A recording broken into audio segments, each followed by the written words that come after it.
प्रभु ने गर्भ में प्रवेश करके परीक्षित को बचाया। माता कुंती ने बड़े सुंदर शब्दों में स्तुति गाई। हे जगदीश्वर, मैं आपके चरणों में प्रणाम करती हूं। आप ईश्वर हैं, प्रकृति से परे हैं। बड़े बड़े संत महात्मा समाधि लगाकर भी आपको नहीं पा सकते या समझ नहीं पाते। मैं आपको कैसे समझ सकती हूं, क्योंकि मैं तो एक स्त्री हूं। हे गोविंद, मैं तुम्हारे चरणों में प्रणाम करना चाहती हूं। आप भगवान हैं, आप जगत पिता हैं। गोविंद बोले, बुआ, मुझे भगवान कहती हो? युधिष्ठिर से कहा कि बुआ मुझे भगवान कह रही है।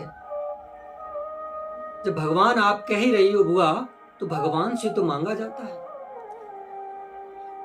भगवान से तो कुछ मांगा जाता है। मैं चाहता हूं आज मुझसे कुछ आप मांग लो। सबसे पहले पूछा आगे, ये युधिष्ठिर बताइए क्या मांगना चाहते हो? युधिष्ठिर तो मुस्कुराए और बोले, प्रभु क्या मांगे,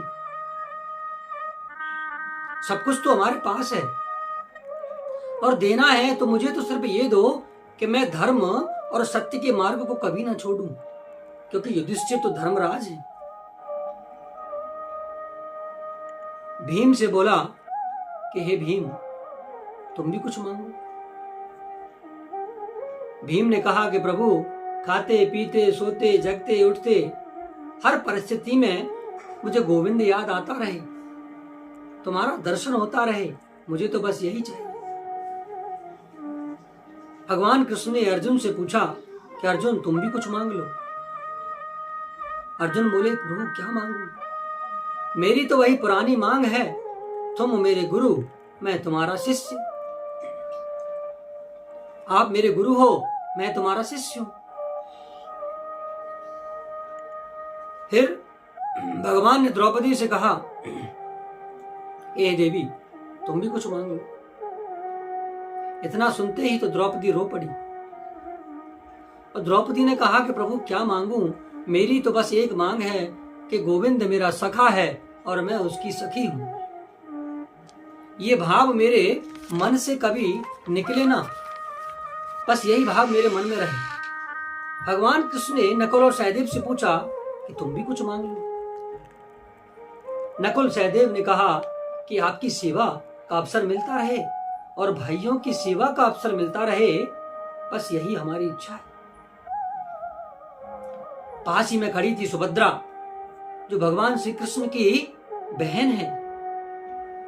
सुभद्रा से पूछा कि तुम भी कुछ मांगो। सुभद्रा बोली, देना है तो मुझे सिर्फ एक वर दो कि मेरा मन जो राजहंस है वो तुम्हारे चरण कमल का जो पिंजरा है उसमें चिंतन लगा रहे, उसी में कैद रहे। ये मेरी इच्छा है। कन्हैया ने कहा कि बुआ, सबने कुछ ना कुछ मांगा है, क्या तुम कुछ नहीं मांगोगी? कुंती बोली, हे कृष्ण, मांगता तो वो है जिसके पास कुछ होता नहीं है, और मेरे पास तो सब कुछ है। कृष्ण बोले, नहीं बुआ, आज तुमने मुझे परमात्मा कहा है, आज तो तुम्हें मांगना पड़ेगा। तो माता कुंती ने कहा आगे, प्रभु यदि देना ही चाहते हो तो गोविंद मुझे दुख पर दुख दो और विपत्ति पर विपत्ति दो, यानी कि मेरे जीवन में दुख पर दुख आते रहे, विपत्ति पर विपत्ति आती रहे, ऐसा वर मुझे दो। कृष्ण बोले, बुआ, अरे दुख भी भला कोई मांगने की चीज है? भला दुख भी कोई मांगता है? और दुख भोगते भोगते तुम्हारा पेट नहीं भरा? तुमने अपने जीवन में सिवाय दुख के तुम्हें मिला ही क्या है? कुंती ने कहा कि प्रभु, जिस दुख में तेरी याद आती है ना, वही तो सबसे बड़ा सुख है, और जिस सुख में प्रभु का विस्मरण हो जाए वो काहे का सुख है? जब जब हमारे जीवन में संकट आया है तब तब तुमने आकर के हमारा रक्षा की है? आकर हमारे प्राणों की रक्षा की है।